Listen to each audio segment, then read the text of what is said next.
How is I live in social housing up in Ballyfermot. It's a new estate. It's about 2 years old, but they're already letting it fall apart, as they do with every other estate. But I grew up in Fatima Mansions flats in the 1980s. I lived there until I was 12 years old.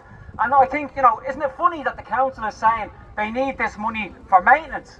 But they didn't do any maintenance in the 90s. They didn't do any maintenance in the 90s. They didn't do any maintenance throughout the entire Celtic Tiger. When the government and the council had loads of money, they didn't do any maintenance. So the idea that they're going to hold our estates hostage and say, we're not doing any maintenance unless you pay a rent hike. Could you imagine a private landlord that said to someone, that said to a tenant, oh, I know your kid's sick because they're breathing in black mould every day, but I'm going to hike your rent and I'm not going to do any repairs unless I can hike the rent. If any landlord said that, they'd be up in the RTB. But that's what the council's doing. The council is saying, we're going to hold you to ransom. We're not going to do any maintenance. We're going to let your estates fall apart unless you pay more rent. And then they say, oh, the poor mouth excuse. They always no money. The government has cut our funding. And yeah, the government has cut funding to local councils. But guess what? The council can find money to build a new headquarters that's going to cost 670 million. That is 20 times what they're going to make from raising our rent. Think about it. They're going to raise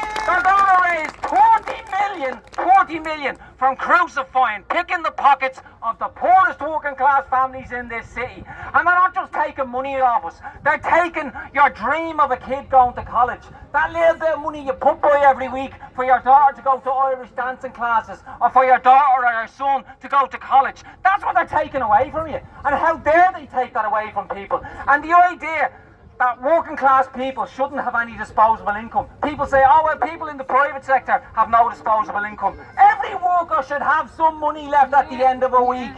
What kind of society are we living in if people don't have a little bit of money?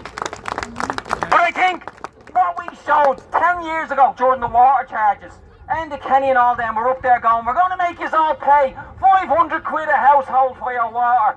And we got out 120,000 strong. We got out again and again and again until the smirk was wiped off Enda Kenny's face and he had to give up on the water charges. It was people power that did it then, and it's people power that can do it now. So thanks to Gail and everyone from Oliver Bond who set up today's demo, and let's all get a Dublin-wide protest going.